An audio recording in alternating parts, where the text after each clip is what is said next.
And so that's how she got to that. Yeah. But being that she's an Air Force brat and being around the Air Force, she feels that comfort, so she's decided she wanted to be a pediatrician in the Air Force. Now she's 9 years old. She might change her mind later on. Never. Never. What kind of a training do you, I mean, is there a basic educational training that you espouse to the people, young people that you talk to today in terms of how far they should go in education? Should they go as far as high school? Should they go to What I espouse, I guess, is that you should take education seriously, but in taking it seriously, also make it fun for yourself. And that means trying to get something out of it, and then go as far as you can with it. And not everybody is going to get a college degree. Not everybody needs to have a college degree. There are some very talented people that work for me right down there in Oklahoma City that don't have that. They maybe even have a GED, but they can go out there and build an aircraft, and I can't do that. So it's a question of getting to know yourself. I really do play up education, though. I think that's very important. How did you address, or do you address the home that is not the fractional home in these days, where you don't necessarily? In big cities like Detroit, you have a lot of kids who don't live with their parents, who live someplace else, and it's hard to keep them in school. Students who the grades and whatever are higher in big urban areas. How do we tackle that? I guess I have to look at it as you would, like I did. Right now I'm a single parent. My husband is at Baton Rouge going to Louisiana State University Law School. We're a family. You know, bringing up a child is not a parent's sole responsibility, it's a community responsibility. And communities really need to band together to help that growing and that nurturing and that maturation process. I've not been asked that question, but I think there needs to be a lot more community involvement in directional giving where children are concerned. We got some great organizations. You just got to get in the YWCAs, the YMCAs, Girl Scouts, Boy Scouts, in the schools themselves. There are some things out there that can really help a parent do what's right for their child. You have one child? I have two children. I have a son who is 18. It's my husband's son by his previous marriage, and then I have this 9-year-old over there. How does your daughter spell her name? Tanisha, T-E-N. All right, yes, she does. She talks. She talks. That's right. All right, spell your name. T-E-N-E-C-I-A. Okay. You're in fourth? Fourth. When was she 9? She was 9 on the 1st of October this year. Mm-hmm. General, we could talk about your work. Certainly. The assignment in the Mideast, has that made your work more difficult for you, coping with the sands and the death of You mean me personally? Just what's happening over there? No. Let me tell you a little bit about what I do, and maybe then I can put it in some kind of a picture. I'm vice commander of an air logistics center. It's Oklahoma Air Logistics Center. It's one of 5 that we have in the Air Force, one of 3 that handles major aircraft weapon systems. The weapon systems that we handle are the E-3, which is the AWACS aircraft, the B-52, the KC-135, the B-1, and some various other aircraft, and we monitor the contracts that takes care of special fleet, like the President's aircraft, a fleet of aircraft. We monitor the contract that takes care of that. We've got AWACS aircraft over there, you know, that are flying around. So we push parts and those kinds of things to the Middle East. As for the location itself, my impact by it is that of every other American. It's hot, it's dirty, and I think people are in some uncomfortable situations, and I can do nothing but applaud them because their spirits and the morale is staying very high. But as for what they need to do that work, that's where I'm all about, to make sure that those things get over there for them to be able to do it in the event that is needed, or even when they have to practice and train, just so that they stay proficient. Judge Harris, I've heard speculation that perhaps 65% of the American military personnel in Saudi Arabia and the Middle East are African Americans. I was wondering if that's true and if that's a legitimate concern. I don't have any exact figures, but I would say it's just that, it's speculation.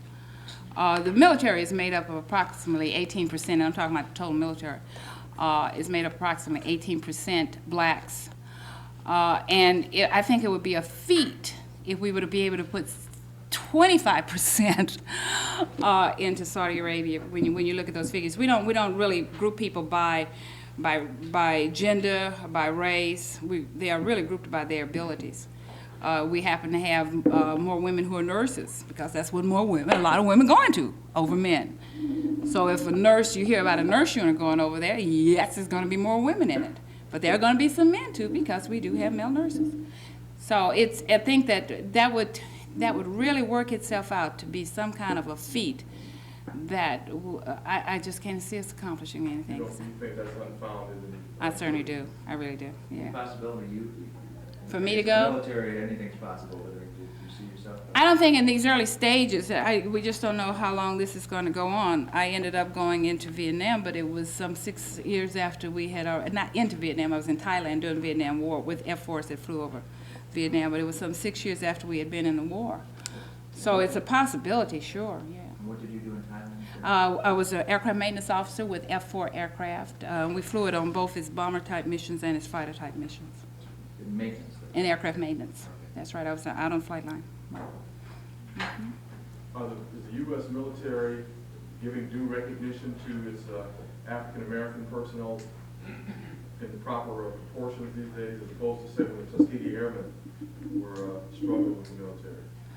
I'm not sure that we single people out. I think that's a little bit of an unfair question to ask me because I don't really look at things from that direction. You know, we've had the chairman go over, and I don't know how better recognition you could get for the guy at the top being a minority who's orchestrating this whole thing. I think says a lot for the capabilities of minorities.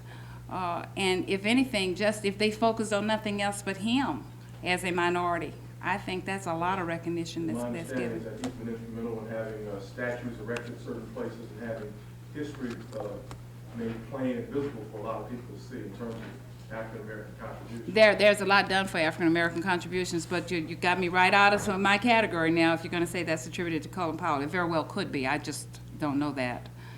And I'll certainly give him credit if I find out, but I don't want to take it away from somebody else if it's not. But there are a lot of people who are interested. She thinks she's one of the reporters. Oh, yeah. What are your future aspirations? Do you one day want to be in Colin Powell's position? Oh, as far as the military is concerned, I really don't look further than next year. And right now, I'm new in my job.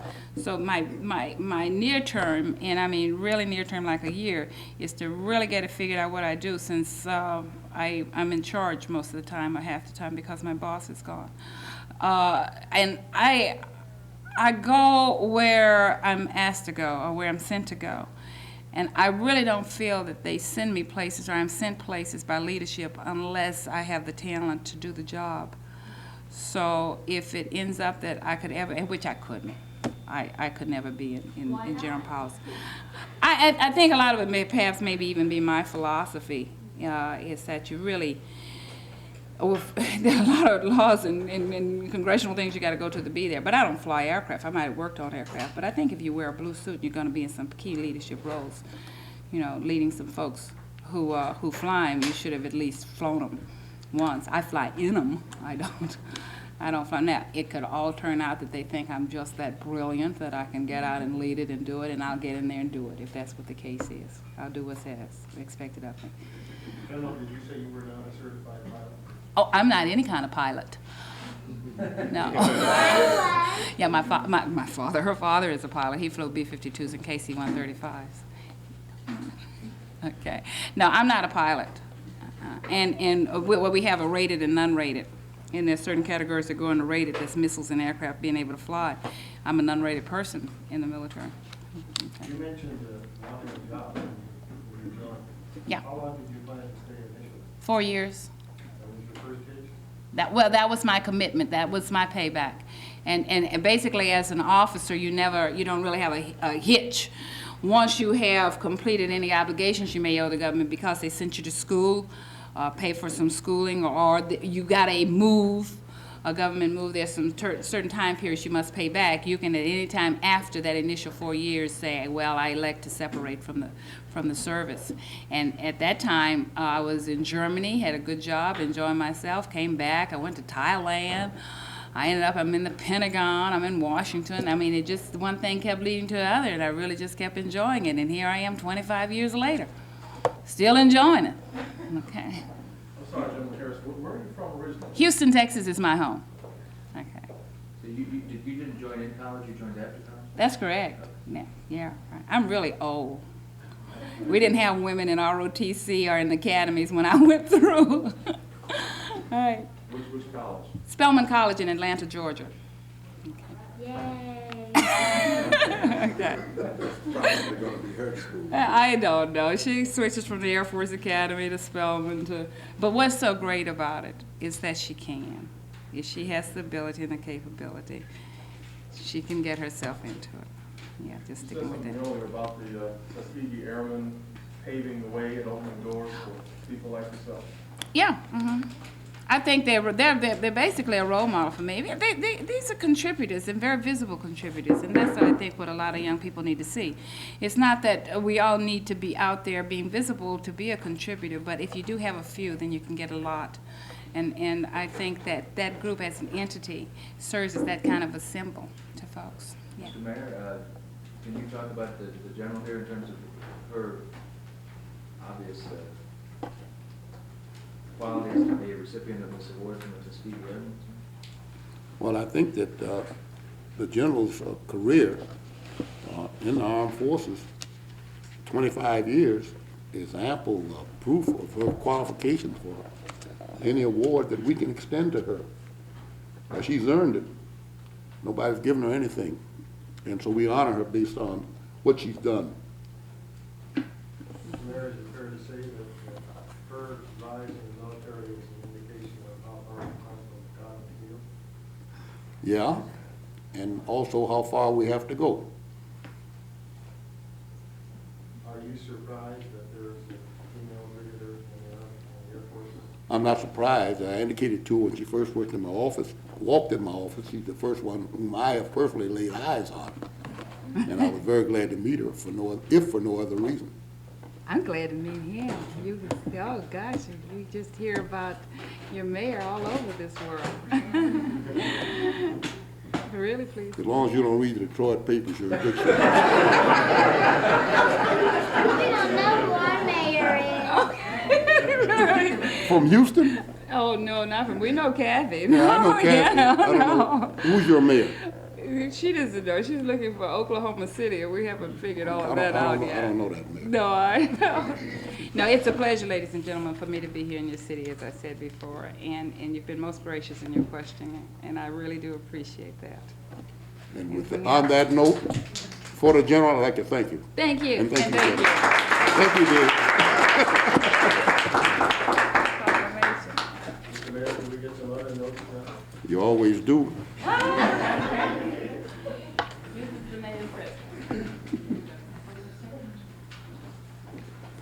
Well, wanted to ask you about the census. I understand you're going to have still a third, maybe a third blitz coming up. Can you share some thoughts on that and how close are we? And I think November 1st is the deadline. well, we have gathered in excess of 50,000 names. It might be closer to 60 or even beyond that.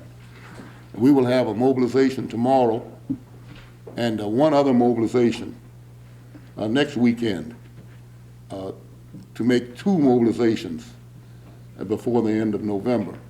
Now, on the two previous mobilizations on this level that we've had, involving large numbers of police, fire, appointees, and other volunteers, public employees, city employees, as well as community volunteers, we've collected in excess of 20,000 names.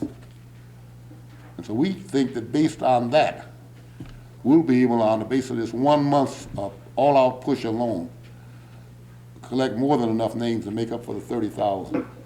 All of which leads me to believe what I've said all along, that we are certainly a city of 1 million. I think we're closer to 1,100,000 based on the results that we've been able to get. So you think they're by this time? If they count what we give them to count, and if they count what they say they will count. The weakness of the system as of now is we have no way of looking over their shoulders. We cannot check and determine if they're actually counting what they say they will count. Next question. question, I wanted to change gears a little bit. What about the people mover? Do you think you can give something to council that they can approve so we can keep that rail system? I can't imagine the council allowing the people mover to come to a halt. There are two reasons. First of all, it is of tremendous service to the people of this city, all the people. It's an asset. And secondly, if it were to stop operating, we would be liable for in excess of $200 million immediately to the federal government. Now, I don't know whether you understand that clearly in the council or not. But for both of those very, very imperative reasons, I'm expecting that the council will pass and approve the people mover funding. You're saying that, just so I understand it too, that if it were to come to a halt, they'd have to pay back the federal government Yeah. $200 million? Yes, that's a part of the contract. We did not enter into that contract, by the way. It was entered into by SEMTA, which started out the construction of people mover, and which is now defunct. If you had to, would you go for a little bit of a rise in fare, or you really don't want to? I don't think that that's advisable. If we thought that, we would have proposed it. I think it would be self-defeating. Can the money come from any other places other than the public health and lighting department? It can come from any number of places. The question is, what's important to you? You want to lay off some policemen? I think that we have sought the money in the places that is logical to seek it. This talk about we need nurses, certainly we need nurses. And the money that we've proposed to transfer from the nurses fund to the people mover fund is money we can't spend anyhow because we can't find nurses. There's a shortage of nurses all across this country.